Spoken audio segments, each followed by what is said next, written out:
नमस्कार, जोहार। मैं याचना जायसवाल, आप देख रहे हैं न्यूज झारखंड। चलिए जानते हैं सुबह से लेकर शाम तक की झारखंड की तमाम बड़ी खबरों को। झारखंड में कांग्रेस सांसद के ठिकानों से 300 करोड़ मिले। नोट गिनने में 2 दिन और लगेंगे। 40 छोटी बड़ी मशीनों से हो रही गिनती। कांग्रेस सांसद धीरज साहू और उनके करीबियों के 3 राज्यों झारखंड, ओडिशा और पश्चिम बंगाल के 10 ठिकानों से आयकर विभाग को शनिवार तक 300 करोड़ से ज्यादा का कैश मिल चुका है। टैक्स चोरी के मामले में इनके घर, ऑफिस और फैक्ट्री पर बुधवार 6 दिसंबर को छापेमारी शुरू की गई। धीरज झारखंड से राज्यसभा सदस्य हैं। इनकम टैक्स के अफसरों के मुताबिक ये किसी सिंगल ऑपरेशन में बरामद हुई अब तक की सबसे बड़ी रकम है। आयकर विभाग को यह कैश ओडिशा के टिटलागढ़, बोलांगीर और संबलपुर स्थित ठिकानों से मिला है। शनिवार 9 दिसंबर को नोट गिनने के लिए 40 बड़ी और छोटी मशीनें लगाई गई हैं। नोटों की गिनती अब तक जारी है। आयकर विभाग के महानिदेशक संजय बहादुर ने दिल्ली जाने के दौरान भुवनेश्वर एयरपोर्ट पर मीडिया से कहा कि कैश की मात्रा इतनी ज्यादा है कि अभी गिनती में 2 दिन और लगेंगे। इसके बाद ही आधिकारिक रूप से इस पर जानकारी दी जा सकेगी। आयकर विभाग ने बुधवार 6 दिसंबर को छापेमारी शुरू की थी। 7 दिसंबर तक शराब बनाने वाली company Baldev Sahu and group of companies के कार्यालय में नोटों से भरी 30 अलमारी मिली थी। इनमें से 9 में 500, 200 और 100 रुपए के नोट के बंडल जब्त किए गए थे। नोटों से भरी कई बैग भी मिले थे। झारखंड में अब और गिरेगा पारा। हाड़ कपाने वाली ठंड देगी दस्तक। चक्रवात मिचोंग ने शुक्रवार को विदा ले लिया। आसमान से बादल छट गए हैं। मौसम अब साफ हो चुका है, जिससे लोगों में राहत की सांस ली है। इससे पहले शुक्रवार की सुबह आसमान में कुछ देर के लिए धुंध रहा। उसके बाद आसमान में बादलों का आना जाना लगा रहा। हालांकि हल्की हल्की ठंडी हवा चलने से कपकपी बनी रही। आज शनिवार सुबह भी यही स्थिति बनी रही। हालांकि दिन चढ़ने के साथ मौसम साफ हो गया। मौसम विभाग के अनुसार पश्चिमी और उत्तर से ठंडी हवाएं आने लगी हैं, जिस कारण आने वाले 4 दिनों में न्यूनतम तापमान में 4 से 5 डिग्री की कमी आ सकती है। मौसम वैज्ञानिक अभिषेक आनंद ने बताया कि राज्य में अब मिचोंग का असर खत्म हो चुका है। अगले 4 दिनों में न्यूनतम तापमान में 3 से 4 डिग्री तापमान गिरेगा। मिचोंग के कारण धनबाद, दुमका, डाल्टनगंज, बोकारो, हजारीबाग आदि जिलों में भी 10 से 20 मिलीमीटर बारिश दर्ज की गई है। विभाग के मुताबिक राज्य में बादल छटने और धूप निकलने से रांची समेत विभिन्न जिलों के तापमान में वृद्धि हुई है।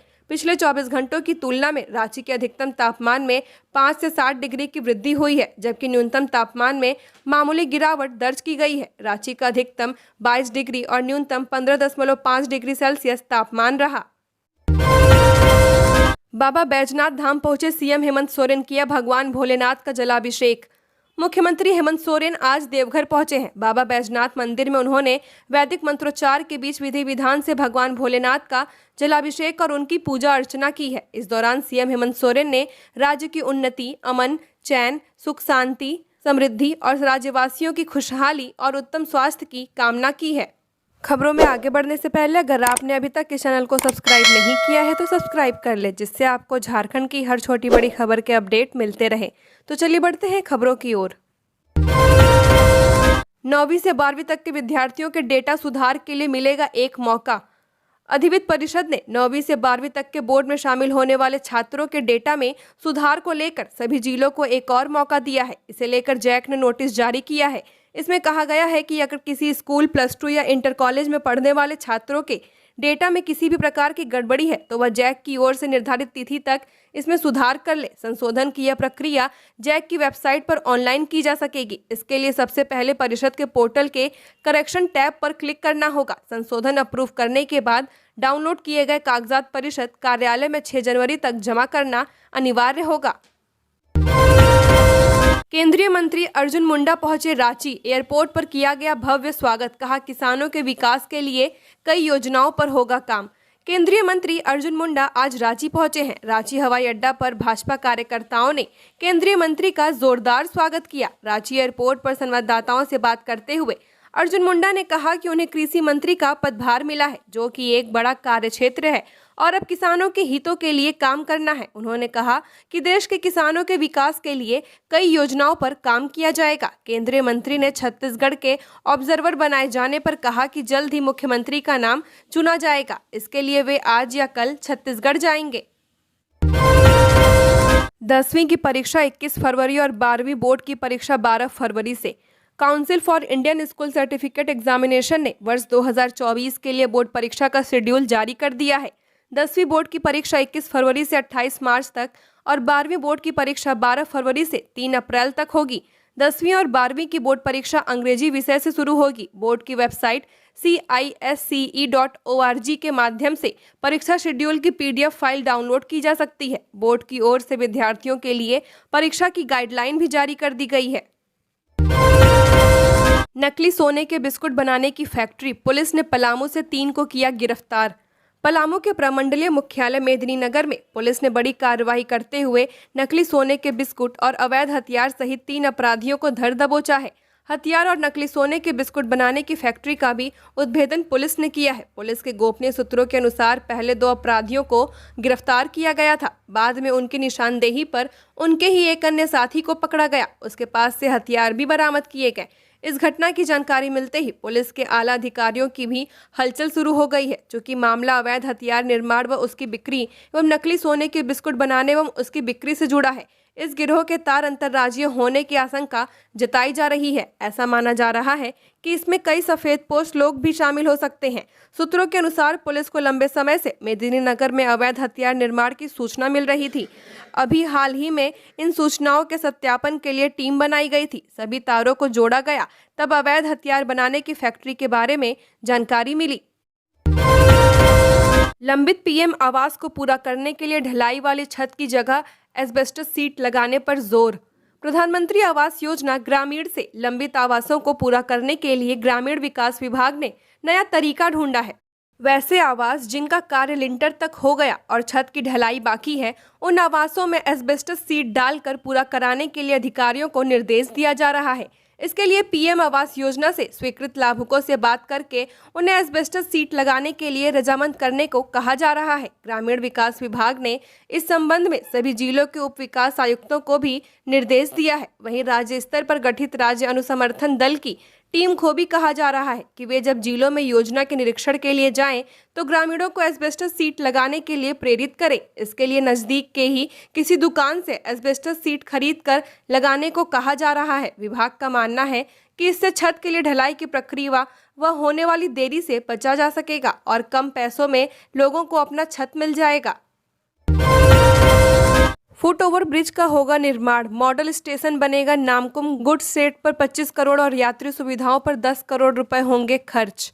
नामकुम स्टेशन को बड़े स्टेशन के तौर पर तैयार किया जा रहा है। इसे डेवलप करने के लिए 35 करोड़ रुपए खर्च किए जा रहे हैं। नामकुम स्टेशन में गुड्स सामान सेट को मॉडल के रूप में तैयार किया जा रहा है। इस पर रेलवे 25 करोड़ रुपए खर्च करेगा। दरअसल गुड्स ट्रेनों का आवागमन नामकुम स्टेशन पर होता है और नामकुम से ही ट्रकों में खाद्य सामग्री भरकर रांची समेत आसपास के जिलों में भेजी जाती है। ऐसे में यह स्टेशन रेलवे के लिए अति महत्वपूर्ण हो गया है। इसलिए रेलवे अपनी योजना के तहत गुड शेड का निर्माण करा रहा है, ताकि खराब मौसम में भी खाद्य सामग्री प्लेटफॉर्म पर उतरने के बाद सुरक्षित रहे।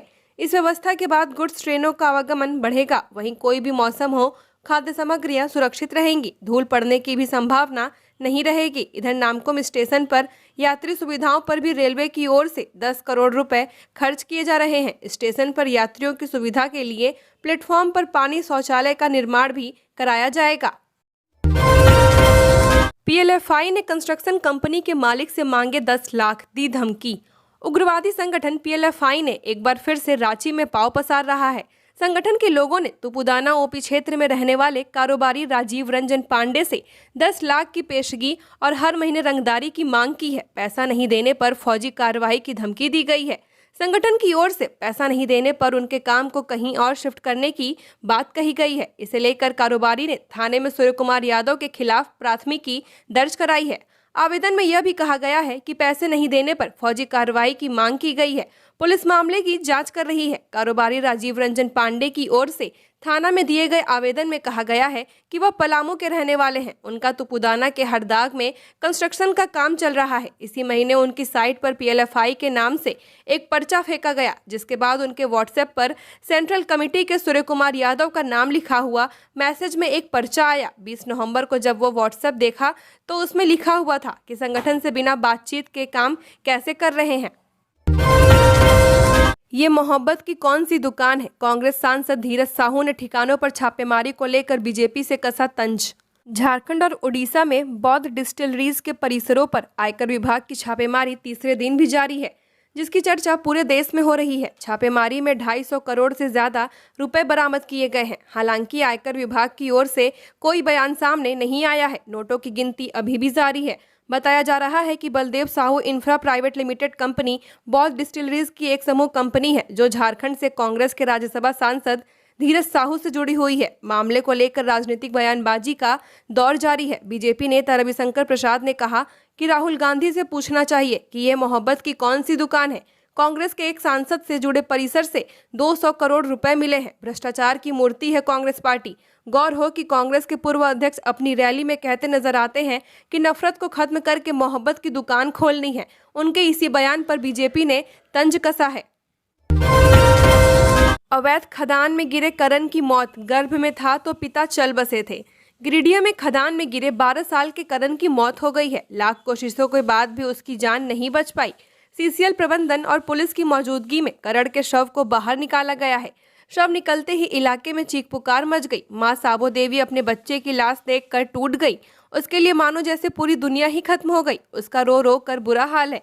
साबो ने अपने जीवन में बहुत कुछ खोया है। जिस वक्त करण अपनी मां के गर्भ में था, उसके पिता का निधन हो गया था। घटना गिरिडीह मुफस्सिल थाना क्षेत्र के सीसीएल 7 नंबर इलाके की है, जहां बेर तोड़ने के दौरान करण का पैर फिसला और वह खंते में सीधा गिर गया। खंते की गहराई करीब 80 से 100 फीट बताई गई है। करण भुइयां अपने 4 दोस्तों के साथ पहाड़ पर बेर तोड़ने निकला हुआ था। सभी बच्चों की उम्र 10 से 12 साल के करीब है। करण के दोस्तों ने बताया कि अवैध खंता में गिरने के बाद करण ने बचाओ बचाओ चिल्लाना शुरू किया। दोस्तों ने बताया कि करण के गिरने के बाद वे लोग पहाड़ी से मुख्य सड़क पर आ गए थे और लोगों को जानकारी दी थी। इसके बाद ग्रामीण पहाड़ी पर पहुंचे और करण को निकालने का प्रयास कर रहे थे। इस घटना के बाद लोगों द्वारा उन इलाकों में भी डोजरिंग करने की मांग की है, जो पहाड़ के बीच में है और जिस इलाके में अवैध कोयला खदान का संचालन होता रहा है। शनिवार को पीड़ित परिवार से मिलने पहुंचे झारखंड कोलियारी मजदूर यूनियन गिरिडीह के अध्यक्ष हरगौरी साहू छक्कू ने कहा कि इस हादसे के बाद सीसीएल को सर्व कराना चाहिए और जहां भी इस तरह का जानलेवा खदान है उसे भरना चाहिए। वहीं सदर विधायक सुदिव्य कुमार ने भी इस घटना की जानकारी ली है। उन्होंने मुआवजा का भरोसा दिलाया है। अब 24 जिला खेल समन्वयक की तलाश में लगा खेल विभाग। कंसल्टेंट्स की तलाश के बाद अब साझा झारखंड खेल प्राधिकरण खेल विभाग झारखंड को खेल समन्वयक की जरूरत है। हर जिले में एक समन्वयक यानी कुल 24 खेल समन्वयक रखे जाने हैं। इनमें से 10 सीट अनारक्षित है, जबकि एसटी के लिए 6, एससी के लिए 3 और बाकी भी आरक्षित वर्ग के लिए तय है। समन्वयक पद के लिए साझा ने खेल क्षेत्र में विशेषज्ञता रखने वाले कैंडिडेट से आवेदन भी मांगे हैं। अनुबंध के आधार पर अभी 2 सालों के लिए नियुक्ति होगी। कार्य संतोषजनक होने पर अवधि विस्तार के साथ कुल 5 सालों तक सेवाएं ली जाएंगी। समन्वयक पद के लिए साझा ने विज्ञापन जारी करते 24 दिसंबर तक आवेदन मांगे हैं। वेबसाइट www.saja.in से 9 दिसंबर से आवेदन डाउनलोड करने की प्रक्रिया भी शुरू कर दी गई है। ईमेल saja9@gmail.com के जरिए भरे हुए आवेदन भेजने होंगे। दूसरा कोई मोड स्वीकार नहीं होगा। गैंगस्टर अमन सिंह की हत्या की ऐसे हुई थी प्लानिंग, यूपी से आया था कातिल। जेल में बंद गैंगस्टर अमन सिंह हत्याकांड मामले में पुलिस लगातार नए खुलासे कर रही है। अब एक नया और हैरान करने वाला खुलासा पुलिस द्वारा किया गया है। अमन को गोलियों से भूनने वाला सुंदर यूपी से आसनसोल पहले ट्रेन से आया था। वहां से बस पकड़कर वह धनबाद आया था। मामले की जांच कर रही सरायढेला पुलिस ने आसनसोल जाकर इसकी पड़ताल की है, जहां सीसीटीवी खंगालने पर पुलिस को सुंदर दिखा। उसके साथ उसे कुछ साथी भी मौजूद थे। पुलिस पूछताछ में सुंदर ने यह बात कबूल किया कि वह ट्रेन से आसनसोल आया था। वहां से फिर वह सड़क मार्ग से धनबाद पहुंचा था। सुंदर ने बताया कि सड़क मार्ग से धनबाद पहुंचने के बाद इस हत्याकांड में संलिप्त जितने भी लोग उससे मिले सभी नकाबपोश थे। नकाबपोश लोग उसे लेकर मुनिडीह पहुंचे और एक ग्राउंड के पास ले जाकर छोड़ दिया।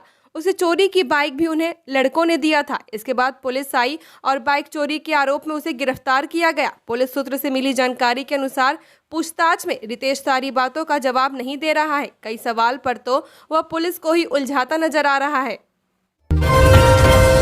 12 तक मैट्रिक इंटर परीक्षा केंद्रों का लिस्ट देने का निर्देश। राज्य में मैट्रिक इंटर की परीक्षा के लिए सभी जिलों को 12 दिसंबर तक परीक्षा केंद्र निर्धारण की प्रक्रिया पूरी कर रिपोर्ट देने को कहा गया है। परीक्षा केंद्र के साथ साथ मूल्यांकन केंद्र भी निर्धारित कर इसकी जानकारी झारखंड एकेडमिक काउंसिल को देने को कहा गया है। जिला शिक्षा पदाधिकारी को इस आशय का निर्देश शुक्रवार को हुई विभागीय समीक्षा बैठक में दिया गया। बैठक में शिक्षा विभाग ने अधिकारी के साथ साथ झारखंड एकेडमिक काउंसिल के अध्यक्ष व अन्य पदाधिकारी शामिल हुए। जिला शिक्षा पदाधिकारी को 6 फरवरी से शुरू होने वाली मैट्रिक इंटर की परीक्षा की तैयारी को लेकर आवश्यक दिशा निर्देश दिया गया। कॉपी मूल्यांकन के लिए परीक्षकों का नाम भी 22 दिसंबर तक उपलब्ध कराने को कहा गया है। इसके अलावा प्रत्येक विद्यालय से कम 15 विद्यार्थियों का आवेदन आकांक्षा प्रवेश परीक्षा के लिए जमा कराने को कहा गया है। बैठक में प्राथमिक शिक्षा निर्देशालय, माध्यमिक शिक्षा निर्देशालय, JCERT, मध्याह्न भोजन प्राधिकरण व झारखंड शिक्षा परियोजना के कार्यों की समीक्षा की गई। बैठक में मध्याह्न भोजन योजना की समीक्षा मुख्य रूप से की गई। जमशेदपुर में ड्यूटी के दौरान चाईबासा के मनोहरपुर के लाल रामदेव महतो हुए शहीद। जमशेदपुर से आई एक दुखद खबर ने पूरे पश्चिम सिंहभूम के जिले में शोक का लहर दौड़ा दी है। जमशेदपुर में मनोहरपुर का लाल आज अपनी वीरता को दिखाते हुए वीरगति को प्राप्त हो गया है। मनोहरपुर निवासी जमशेदपुर जिला पुलिस टाइगर मोबाइल जवान रामदेव महतो अपराधियों के गोलीबारी की एक घटना में शहीद हो गए हैं। मानगो थाना में पदस्थापित रामदेव महतो मानगो में गोली चलने की सूचना पाकर अपराधियों की धरपकड़ में लगे थे। उन्होंने अपनी जान की बाजी लगाते हुए भरी सड़क पर अपराधी को धर दबोचा था, लेकिन इसी बीच अपराधी ने उन पर गोली चला दी, जिससे वे घायल हो गए। उन्हें जमशेदपुर TMH इलाज के लिए ले जाया गया था, लेकिन इलाज के दौरान वे वीरगति को प्राप्त हो गए। मनोहरपुर के बेटे की जमशेदपुर में शहीद होने की खबर से मनोहरपुर सहित पूरे पश्चिमी सिंहभूम जिले में शोक की लहर दौड़ गई है। जेलों में सबसे ज्यादा OBC बंदी, ST दूसरे नंबर पर। 32 जेल में 19,615 कैदी। राज्य में 32 जेल हैं। इनमें 7 केंद्रीय कारागार, 16 जिला जेल, 7 सब जेल, 1 ओपन जेल और 1 बोरस्टेल स्कूल शामिल है। नेशनल क्राइम रिकॉर्ड्स ब्यूरो ने वर्ष 2022 में राज्य के जेलों की स्थिति पर रिपोर्ट जारी की है। इसके मुताबिक राज्य के जेलों में बंदियों की कुल क्षमता 17,671, पुरुष 16,725 व महिला 946 है, जबकि मौजूद बंदियों की संख्या 19,615, पुरुष 18,787 व महिला 828 थी, यानी क्षमता से 1,944 बंदी ज्यादा थे। इनमें सजायाफ्ता कुल बंदियों में पुरुष 4,597 व महिलाएं 211 हैं। वहीं अंडर ट्रायल बंदियों में पुरुष 14,169 व महिलाएं 617 हैं। ऐसे में सजायाफ्ता व अंडर ट्रायल बंदियों की जातिगत श्रेणी पर नजर डालें तो सबसे ज्यादा OBC श्रेणी के 1,819 सजायाफ्ता व 5,861 अंडर ट्रायल बंदी हैं, जबकि ST श्रेणी के 1,633 सजायाफ्ता व 4,056 अंडर ट्रायल बंदी हैं। वहीं SC श्रेणी के 731 सजायाफ्ता व 2,572 अंडर ट्रायल बंदी हैं। इनके अलावा अन्य श्रेणी के 625 सजायाफ्ता व 2,297 अंडर ट्रायल बंदी हैं। कोडरमा को चौपारण से जोड़ने वाली महतो अहना बसरिया मुख्य पथ 25 करोड़ में होगा चकाचक। पथ प्रमंडल अंतर्गत महतो अहना रामपुर बसरिया पथ की राइडिंग क्वालिटी सुधारी जाएगी। पथ निर्माण विभाग ने इसके लिए 25.63 करोड़ रुपए खर्च करने की योजना तैयार की है। लगभग 33 किलोमीटर लंबी यह सड़क कोडरमा से हजारीबाग जिले को जोड़ती है। कोडरमा जिले के NH 31 महतो अहरा से प्रारंभ होकर कई ग्रामों जिसमें महुआ डोहर, सरधवा टांड, नवागढ़, रामपुर, पथरा, परतापुर, हतिया, बसरिया, कटम्बा, पडरिया, ककरौल एवं वर्जिकक आदि से गुजरते हुए हजारीबाग जिला अंतर्गत प्रखंड चौपारण NH 2 को जोड़ती है। हजारीबाग जिले का महत्वपूर्ण रोड होने के कारण एवं NH 2 तथा NH 31 को जोड़ने के लिए इन पथ पर भारी वाहनों का आवागमन होता है। हैवी ट्रैफिक होने के कारण और भारी वर्षा की वजह से विगत कई माह से यह रोड पूरी तरह से क्षतिग्रस्त हो गया है। सड़क जर्जर होने की वजह से आवागमन कठिन हो गया है। कई स्तर पर इसे दुरुस्त करने की मांग उठी थी। इसके बाद CDO ने इसके मजबूतीकरण की योजना तैयार की है, जिसकी सरकार से मंजूरी मिल गई है। अब टेंडर इत्यादि कर इस पर काम प्रारंभ होगा। अनिश्चितकालीन धरना, भारत पाक युद्ध के जाबाज मांगों को लेकर धरने पर। 1965 और 1971 में पाकिस्तान के साथ युद्ध लड़े भारतीय सैनिक पोदना बलमुशु इन दिनों अपने अधिकारों के लिए राजभवन के समक्ष अनिश्चितकालीन धरने पर परिवार के साथ बैठे हैं। उनकी कोई सुधि नहीं ले रहा। सरकार की ओर से उसे 5 एकड़ जमीन इंदिरा आवास देने का आश्वासन दिया गया, जो अब तक पूरा नहीं किया गया है। पेंशन भी नहीं दी जा रही है। पोदना ने बताया कि वे चाईबासा से पैदल रांची आकर धरना दे रहे हैं। झारखंड की और खबरों के लिए बने रहिए हमारे साथ। हमारे चैनल न्यूज़ झारखंड पर चैनल को सब्सक्राइब करें, साथ बेल आइकन को प्रेस करें। नमस्कार।